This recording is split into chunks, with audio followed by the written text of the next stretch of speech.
particularly up north, we go, well, you know what they said. You'll never guess what they said. They were saying. And it's just constant. But then, of course, you see it on movies and everyone quotes and it's like, well, you know what they say. And I used to think, who are they? Who are they?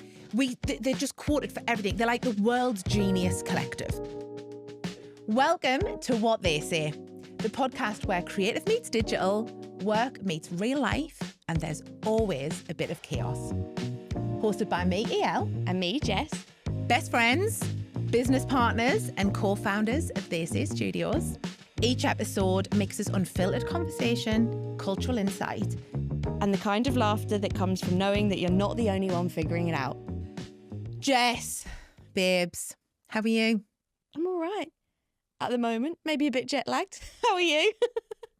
Fine. I actually feel like when you're jet lagged and I'm not, I feel extra awake. Oh, that's because we balanced each other out. I love that you thought that was nice when actually it was a little bit bitchy. But yeah, I'm curious to know about the chaos and the calm of the week. Do you have, well, your chaos moment? I could probably guess it, but let's share. My chaos moment was probably before getting on that bloody flight. Trying to leave the house when you've got two kids at home. You're trying to sort yourself out. But you got there. We got there. There wasn't actually as many tears as I thought there was going to be. Calm, instantly followed. Left the house. Felt like I was single again. No, not single. Just not with... You mean without kids? Without kids. Yeah, that's very different. Do you not pace of life. enjoy that? Because a lot of the girls say that when they do a long haul flight with kids, then when they do a long haul flight without kids, it's like bliss. It was a dream. You're only What did you worrying watch? about yourself. Crazy Rich Asians. Missing Singapore already. Love it. No, honestly, all the flight movies were awful, which made me go, well, I'm just going to go to sleep then. And I watched Crazy Rich Asians when I had my breakfast. Good, babes. I'm glad. So yeah, I loved the flight on my own. It was spot on. Yeah. How was your week? What was your moment of chaos? Moment of chaos was the builders being in and digging up the flipping bathroom. Why have you got... Only to find that it was never the bathroom and it was indeed the shower. And now there's gorgeous stone tiles that have been lifted. Me trying to take a phone call with Richard, our non-exec director, who was like, we're trying to do a board meeting and He knows what it's like. And I'm just popping off talking about a cockroach risk. But Wait, is that why they were in? no, Oh. that's no cockroaches now, thank God. The joy of living in Spain. No, everything's sorted. It was just a leak. The downstairs takeaway was getting a bit of ag. But it's all sorted. Calm? Calm, honestly, was getting to London yesterday. And although it was like peeing with rain, we were just sat on that little thing in our room and we were like, let's talk. So that was my calm. Feel Sitting very on the calm. bed. Yeah, sitting on our lovely bed in our very plush robes and slippers. Oh my God, the The slippers Londoner, that lovely we can hotel. take home with us Yeah, as they're coming well. home with me. Except that brolly, 90 quid brolly hanging on the door. But it had that little tag attached to it. If you take it, it's 90 quid. Yeah. But if you don't take it, it's complimentary. Tricky. So this felt like the only way to start What They Say, or as you would call it. What they say. Just me and Jess, no guests, no filter, just the story of how They Say Studios was born, really. We started the business while we were both in Singapore. You were juggling 2 kids. Tiny Baby. Harper. I was juggling crazy work. And between us, somehow, we muddled through into what is now a global studio. From airport calls to coffee shop brainstorms. It was never about where we were. It was about what we could create together. Yeah.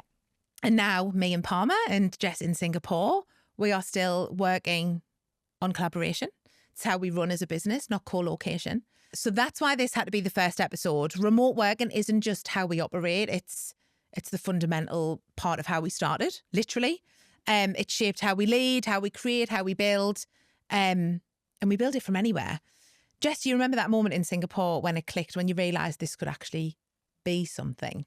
Yeah, very well. Do you? Yeah. Well, we'd gone out the night before. Of course. With the husbands.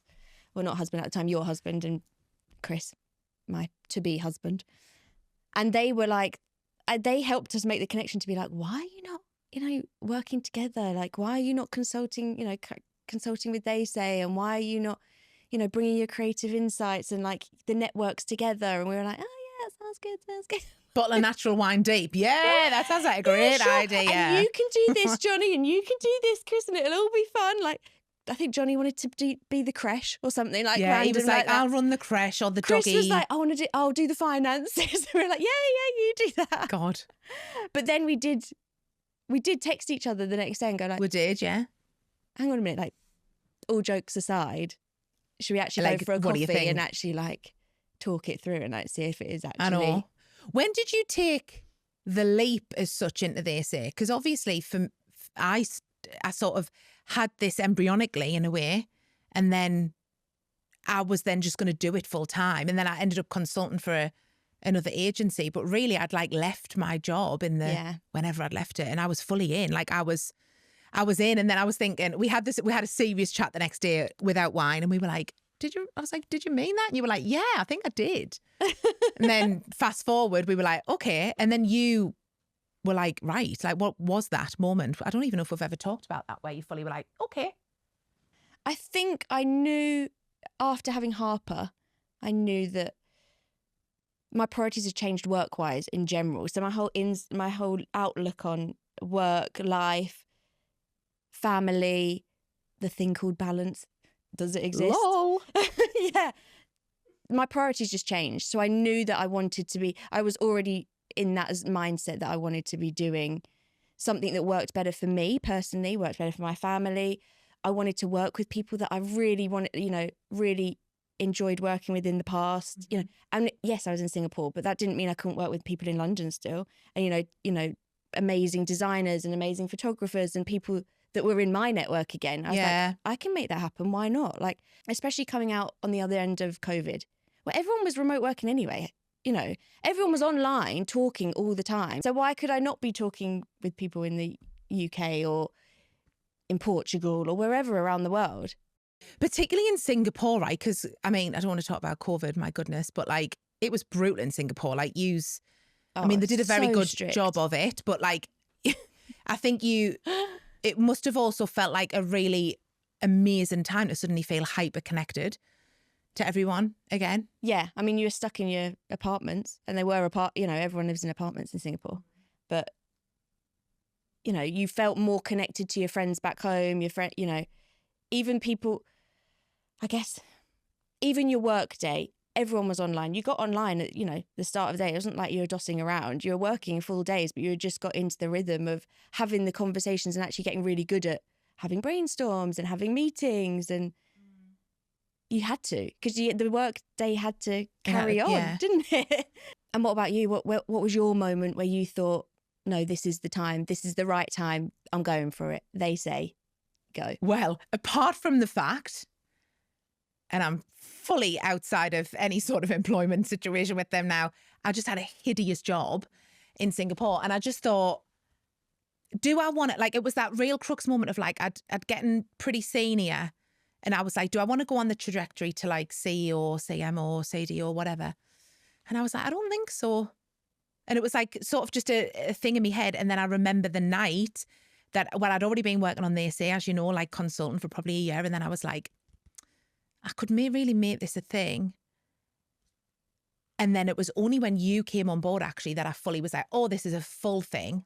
But I would actually argue that, I mean, we were both still like dabbling in different bits and pieces until we obviously went full in. But I remember the moment where I was like, I'm going to leave this secure income job. And it was actually sat on the balcony at Singapore and we had that sick view. And I just burst out crying. And Jonathan, my husband, was like, oh, are we all right? And I was like, well, I need to do They Say full time. Like, it's just a call and it's a feeling. Like, I need to do it. I need to leave my job. And at that time, it was like a lot for us because I was the main income earner in our household. Jonathan had a great job, but I was the main income earner. And we just had that sit down of like, what are we going to do then? And that's when we were like, you know what? Singapore's too expensive to do this. Jonathan was a cardiac radiographer, but wasn't really loving it. He loved to write and he loved dogs. And he was like, I could just leave what I'm doing. And I'm like, I could leave what I'm doing. And we kind of both took the leap together. And so I remember that moment. And then it was a couple of months of sort of getting us into the right place of how do we move. And then we booked a one-way ticket to Bali and the rest was history. But that was tough, that beginning bit. We can come on to this later. But yeah. I feel like sometimes people talk about when it's like push that comes to shove, like you were in a situation where you couldn't carry on like that in the role that you were in. Nah, it was could awful. not have. So, Johnny the same. It was like... Could not have. Something's got to shift. Something had to change. What was it? And then I think you coming on board, we really cemented. Yeah. And sort of that, it comes back really to like building the brand, because we went away in the Jan. And I think this is a really important point when I think about what I sort of would say is one of the best things that we did when we started the business was when we went away together. Yeah. And you had your two little ones that were still really young. I think it's the first time I'd been away. Was it? Well, leaving Harper because she was so small. But I think it was, and I think that was showing the commitment to each other. Like, no, we're not doing this at the weekends. Like, this is like this is a business. This is an investment to go away together and get it all on paper, get it on my pink sticky notes. The pink sticky notes, my God. But I think as well, doing it together made you feel more, and I know that my psyche works like this, like I'm not going to do exercise until someone tells you to do it, but you're held accountable by doing it. You have to make it work for me and I have to make it work for you. Totally. Totally. That comes back to difficult conversations, actually, because I think that's another massive one when starting your own business. And we've got a few questions through from people, which we'll get to.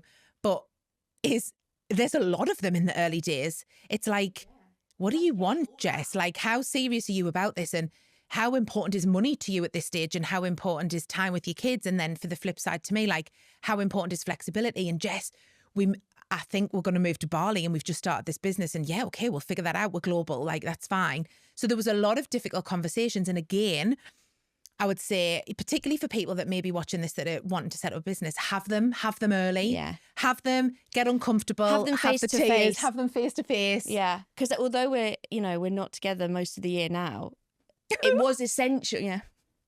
One day. It was, I think that was an essential part definitely in the early days, just being like, we are in the room, we're having it all out. Yeah, definitely. No stone left unturned. Like, we had to, what do you want? Like, in real terms, and let's have a cry if we need to. There was tears. I didn't know you thought that. And I remember it. We were actually sat in a podcast studio, but weren't recording a podcast in the WeWork in Singapore. Yeah. And it had that awful green screen. It was all very awkward. But I think that is so important when you're starting a business, particularly with a friend. Nail down early on what your tolerances are, what your expectations are, and what you're always going to prioritise first. And we agreed from day one we'd prioritise friendship, and we've done that. And it has worked for us. May not work for everyone. So on the back of all those difficult conversations we had to have with the awful green screen in that podcast studio, which I remember vividly. God, it was ugly. What do you Nothing think? like this luxury little suite. Kudos to Sarah, our beautiful producer. What do you feel like one of the most difficult conversations that we had to have were at that time? You had two kids. Yeah. You were in a totally different phase of life. Chris being the main breadwinner in your family and me being the main breadwinner in mine created an instant different dynamic. Oh yeah, completely different seasons. Completely different seasons. I was traveling every week which was amazing. But like, I was in Langkawi, then I was in Bali, then I was in Bintan, then I was just all over the place and loved it. And you weren't in that place either. You had kids, I didn't have kids. I was married, you were planning to get married. There was just a lot. I think the difficult conversations came from like, what does this mean to each of us? Because I think if that wasn't aligned from early on, it would have went tits up. Like the difficult conversation came from, and actually I think I was the instigator in this, is like, I think I said to you, like, are you in? Like, are you in this? Yeah. Because if this is just a fun thing for you or like a lifestyle business, then I don't think we should do this. And I want you to still work with us, but not as a co-founder. We'll just, and I think I'd expected you to be like, yeah, okay then. But you were like, no, I want this. And I think I remember that conversation because it was like what looked like one person was in it just looked different at the time because you could be available working on this, not 7 days a week, but on those hours. And I was being like, okay, well, I'm tackling these things at bedtime, after bedtime. Sorry. Yeah.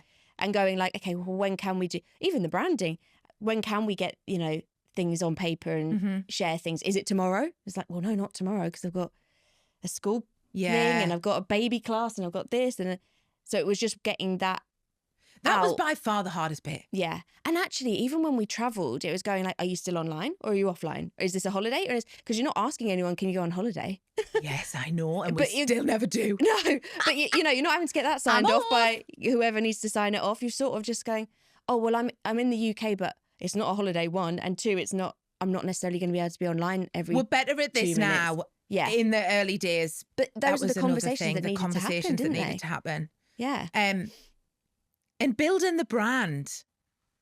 This was really fun. And actually, we've got a guest that's coming on this season and who's all about building a brand and building a brand first. But we didn't build the brand first. We had the model and we had the concept, and I'd sort of been testing out the model, and I'd actually consulted for businesses with similar models. It's not, the model itself wasn't life-changing. It's the way within which we use the model. So our whole thing is we blend digital and creative, and everything that we do is tech and design. They say, but we're not focused on that now. We're more focused on the journey. And I think when we were building that, it was like, what do we want to feel? And the first brand, Jess, it was so hard doing girly. It was. And it was like, oh yeah, we love this colour. Pink and red. It was pink and red. And the Gorgeous, most beautiful by the way. We red. could sell that probably now to someone. Yeah, we should. But it didn't have, because we were so, we'd focused on the model and we'd focused on what we actually want to do and how we were going to do it, and setting up all the things that need to be set up to set up a business. Coming back to the brand was hard because it was so personal as well. Mm-hmm. And it wasn't necessarily to do with like things that we liked. Yes, we love our branding now, but it wasn't to do with personal taste. It was to do with like, but what is the business and how did that translate? Though, I think we should focus on for a minute, because for businesses, particularly if it's a service-based business and it's not a product, most service-based businesses aren't brands. Like they may become brands just through popularity over time, but like, I'm sure that thinking of Mother, like, one of the biggest creative agencies, I'm sure that from day dot they had a brand, but there'll be so many service-based businesses it's just their name and they've got a kind of idea of what they want to sell. But we wanted from day one to be a brand. We wanted to have merch. We wanted people to love the name. We wanted people to like get into this world and into this space. And again, I think if you're building a business from scratch, particularly if it's a service-based business, so an agency or a studio or anything really where you're selling a service rather than a product, build the brand. Yeah. Build the brand. We thought about, the first brand was pink and it was beautiful actually, but it was pink. Well, it was the Tom Ford red that I loved to wear, flame, and you took that actual colour and you made it into the logo, and it was insane. But we knew very quickly, we were like, no, this isn't actually us now that we're here. And once we were doing iterations and, sharing things in coffee shops and going, it could be this, it could be this. And we were all getting very excited about it. But actually, once it came into the building a deck, doing a website, it suddenly felt like, oh, hang on a minute, this is a bit intense. Yeah, this is. It was a bit intense. It actually was more like a product. It's like a product. That's what I was going to say. It felt like a product, and we weren't a product. We actually we had to work with other brands. So it had to. We didn't want to compete. Yeah, it had to work together and feel like holistic like that, rather than competing all the time. Because that red and pink was the only thing you could bloody look at on a page. I think how we got to the brand now is that we completely started from scratch. And I think it wasn't. I think I had to take it away, and it wasn't treat it like a real project. At first, we wanted to be collaborative, and we wanted to be you and me, like on every little thing. Tell the truth, Jess. What did you do? You took it away from me for like 2 weeks, and I was like, for a bit, and just went. I'm just going to cheat. We're going to start from scratch. I'm going to show you some things. What do you like? Me, what do you want? What do you? I treated you like a client, and yes, I was also the client, but I could fill my own gaps in on the side. I wanted to get, what do you like? What don't you like? Looking at other brands, looking at other websites, and was taking all those little nuggets away. What do you want people to feel? That was a big one. What do you want people to feel when you see the brand? Well, and also I think because we'd had a very girly pink brand, it was going, hang on a minute, yes, we're women and we're setting up a business and we want to, but we don't want to just be for, working. It doesn't, And also, like, women don't just wear pink. Like, come on now. Yeah, we Women can do just better. don't just wear. Yeah, Yeah. exactly. And it had to. What do we want clients to feel? What do we want collaborators to feel? Because we're very two-pronged in that sense as well. It's not just about, you know, us selling to clients. Like we're building a network here, and Yeah. So I took it away from you. You did and take I it away from presented me. back. And you presented back, and it was a lovely session. And I don't think I presented back too many ideas No, either. you didn't. I think it was and kind you of nailed like the Renaissance. And obviously the Renaissance being one of the most important periods of history where it's about like reinvention almost. Yeah, I got you on that you bit. got and me then on you were that, like, and I was I'm like, on board. Yes, we're reinventing. We are, because we have reinvented how there's other agencies that, you know, use these decentralized micro agencies, but we're pretty unique in what we do. Yeah. And I was like, particularly in the UK and Europe, and I was like, yeah, we've sort of just reinvented how it's done. Like we've reinvented how people build brands, how they build websites, how they build social content and, you know, content machines. Like we've reinvented it. And the Renaissance was like this beautiful nod to it. And it feels incredibly us now. Yeah. And it's also quite fun. It's beautifully crafted. It's timeless. Like, no. I'm so glad we're not bored of it already. Never. So, Jess. Yes. Let's rein it in. We don't want to give everything away. We've got a whole season here. It's time for the quick fire round. They say, we say. Before you carry on. Yeah. Can you explain where they say came from? The name. Because you've just said it in a sentence. Yes. And Important actually, point. it's an important point. Like, it's a great name. Where did it come from? People say this, right? And I did go to a Catholic school, but I am no longer religious. But if God strike me down, this came to me in the middle of the night, or like at least when I was falling asleep in the night. And I thought, isn't it really funny that particularly up north, where I'm from, Sunderland, particularly up north, we go, where you know what they said. You'll never guess what they said. They were saying. And it's just constant. But then, of course, you see it on movies and everyone quotes and it's like, well, you know what they say. And I used to think, and it came to me in this moment and I was like, who are they? Who are they? They're just quoted for everything. They're like the world's genius collective. Like everyone quotes them, but nobody knows who they are. And I was like, yeah, that's a really smart idea that they are our people. They are the group of amazing marketeers across the world that know everything. They know the cool places. They know cultural like nuances. They know the right people. They know the right venues. They've got the unusual brand designs. They're thinking about AI. And I was like, that's who they are. Yeah.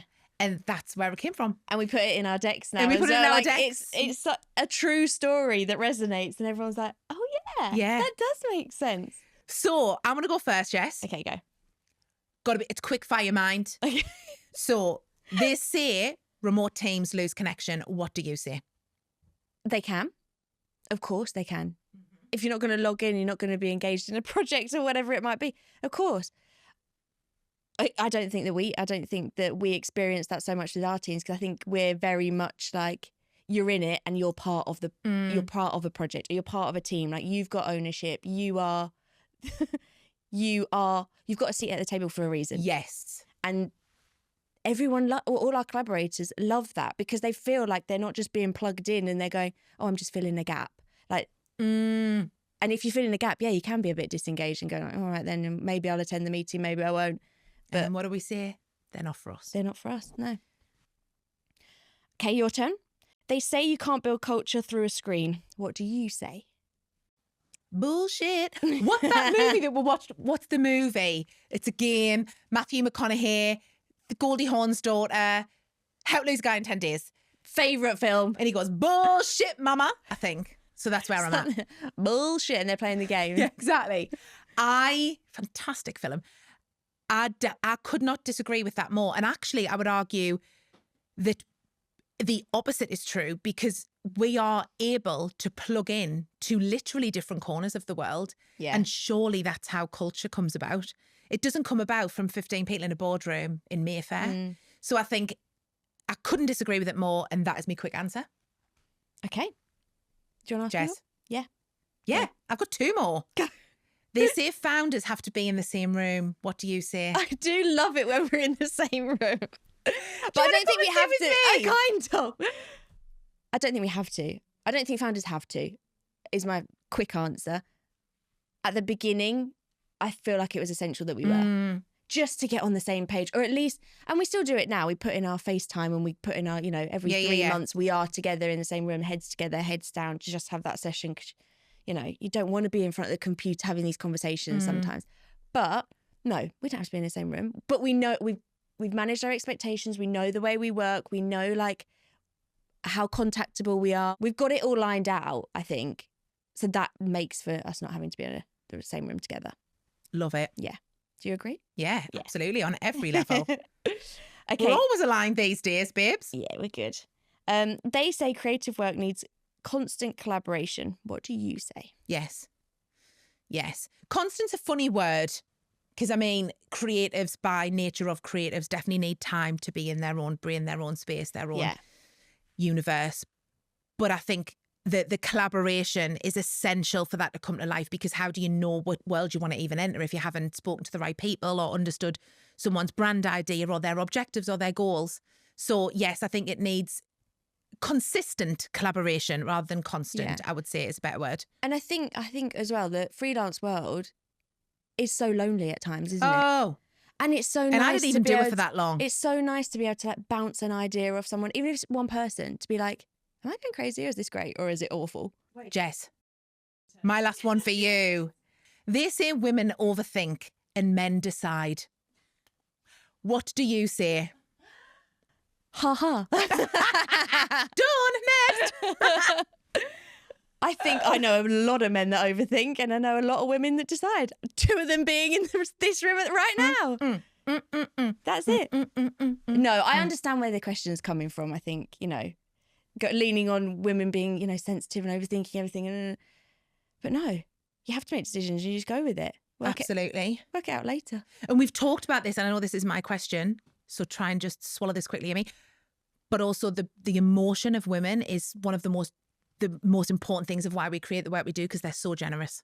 And we get brilliant work because we work with women. Yeah. Mostly women. We still work with some great guys. Oh, yeah. They just need to be able to handle lots of brilliant women. My last question for you. You ready? Yeah. They say success means being busy. What do you say? I like this question for you. I love this question for you. Well, that is a good question. Success means being busy. What do you say? I see. I want to say yes. I'm like, yeah. If I'm I'm going to be really honest. That is where my mind goes. It's like, to be successful, I need to be busy doing stuff. I need to be planning. I need to be strategizing. I need to be thinking. I need to be daydreaming. I need to be training. I need to be upskilling. I need to be learning. So yes, but we've got an amazing coach, Emma Vincent, shout out, legend. And she's teaching me specifically, more than you, but a lot around not having to be busy to be great. Like there's a world where you can be busy bored and you're focused on things that aren't actually that important. And exactly. Whatever. So that's the honest answer, and it's something I'm working on, and I'm hoping by the end of this season I maybe got better and we can talk about this. But I think also it's prioritizing what you're busy doing, isn't it? It's very different going like, I'll just like clean up the drive, or I'll clean up, I'll be busy. That's not going to move the needle. It's not, Jess. No, we've learned this. We have. Right. I like that round. That was fun. More of these. So we are moving near the end now to the section Your Say, which is we reached out on social media to ask some of our followers and a couple of friends and family what they wanted to hear from us. And we actually got some lovely responses. Got loads of responses. Got loads. And everyone's nosy, that's why. Everyone is so nosy. They're like, how can we work in Bali with you? We actually get a lot of people saying, when can I join the team? And I'm like, it may come, girl. We will nail this and we will be beautifully large. And then everyone can come and have this party with us. We will be beautifully large. But Jess, one of the questions that came in, and I think that you're definitely best. Actually, this came in by 3 different people, but I've sort of blended the question. Okay, go on. Which is, Jess, how do you balance being a working mum with 2 young children? And I know that's quite a meaty one to answer, but it came a whole episode through. It came through a few times, and I think it probably needs to be balance, because you do travel to the other side of the world, like now, regularly. I don't know if balance truly exists ever, but I think it's working out how much time you're going to spend doing the work, how much time you want to spend looking after the kids, how much time you want to spend having a social life even. Like, I think I work very hard on being present in the moment that I'm in at, like, now. I am just with you. We are, you know, in work mode when we're together doing work mode. And when I'm with them, when I'm being a mum, when I'm putting that hat on, I'm just doing that. And I think actually at the beginning, we probably had to be worked out between us to go like, I have to be doing that to be the best me doing that, you know, in that. Yeah. And when I'm at work, I have to be switched off. I can't be at home with kids like knocking on the door and distracting. I have to be out of the house, or they have to be at school, or whatever it has to. That it was so important to work out early on. Oh my God, I still don't know if I've got it right. Someone framed it slightly differently, because it's not on here as a question, but I can remember that because I blended the question. But someone had said the conflictingness of it. I can't remember the exact words verbatim, but like, how do you deal with the conflicting desires, I suppose, because you are ambitious and you've got this business, and I mean, it's grown even to our own surprise exponentially in the past 12 months, and it's amazing, but it's probably gone quicker than you even thought, and you've still got a 2-year-old. It's like, yeah, how do you deal with the conflicting side of, or maybe you talk about the spinning plates, because I like the spinning plates analogy. There's lots of things going on in your life constantly, and everyone's got spinning plates, you know, whether it's family or friends or your career or your, I don't know, your hobbies and interests. There's always different things spinning, and I think you're constantly having to flex which one needs a little bit more time to keep it going. So sometimes, and I think you have to be flexible with it in terms of like, this week, look, I'm here. I'm in the UK for a week, and that's where my energy needs to go this week. Yeah. Then there will be times where it's the school holidays or a birthday or something, and that's my non-negotiable. That has to have the energy. That has to have the right arm. But what I've also learned is that actually it has to work for me first. If it felt right for me, then it was actually naturally all right for everyone else. Naturally, that feeds into your home life. That feeds into being a mum. That feeds into, you know, being a co-founder. That feeds into being a leader. I'm so proud of you as well, because you definitely did not do a balance in the beginning. You were just... Oh no, it was everyone's plate. I didn't even know I was a plate. You didn't even know you were a plate. And I'm like, you're the big old main course plate. So that was, it's huge learning. And you were treating yourself like a friggin' coaster. No, I'm not having it.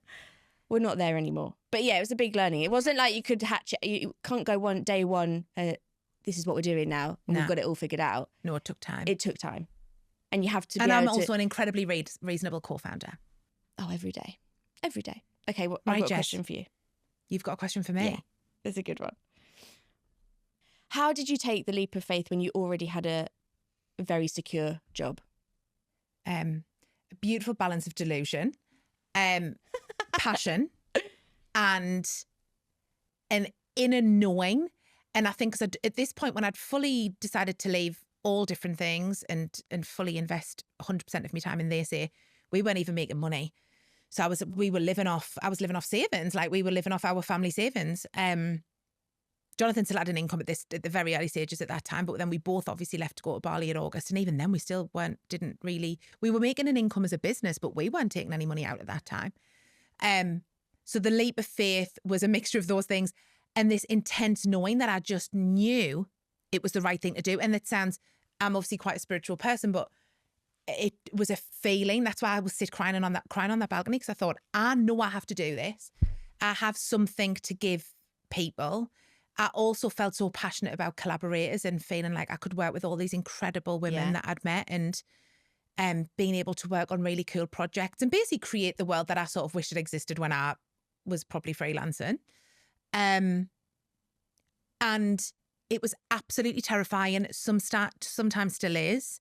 But I think the leap of faith comes from delusion's a funny word, but just being like, I'm just going to do this and run at it. But belief, for sure. I just had this innate, complete belief that I was going to do it. Do you think timing had anything to do with it? Yeah, because we'd lived in Singapore for that point, a year and a half. And, thankfully we had savings, but I think we were just a little bit like, we were at that tipping point of what now? Like, do we stay in Singapore and this is fully where we are? do we want to go and travel the world? Do we want to da-da-da? So yes, I think timing was totally right. We didn't have kids yet. Still don't. But like so that was the timing was bang on really, because we were newlyweds. We'd had this amazing adventure. I was able to go full time with the company because of, but I mean, I'm not talking I had like 200 grand in the bank. I had enough for a few months basically. And so after that, when it got to August, I was like, Jess, we got to get this ball rolling, babes, because Gal needs to pay for our food bills. Yeah. And that gave it the push to be like, no, it needs to work. It has to work. There's not going, let's just see and let's give it a year. And like, it was like, no, it has to work. Yeah. From today. Exactly. And I've done a lot of work on myself with Emma for that 6 months before. A lot of work about mindset and money mindset, financial freedom, imposter syndrome, belief, all of that. I'd done a lot of work. So I really believed this was going to be successful. And I still do. I like fully, we are, but this is the beginning. Yeah. I'm like, just watch. And I believe, and that's not from a place of arrogance. That is from a place of complete gratitude. Yeah. And self-belief in us. Yeah. God, I'm going to cry now. That's it for the very first episode of What They Say. If you've enjoyed being part of the conversation, follow us on Instagram, LinkedIn and TikTok, They Say Studios, and tell us what you say. We love hearing your take. And don't forget to subscribe wherever you're listening or watching. There's plenty more to come. See you next time. Bye. Bye.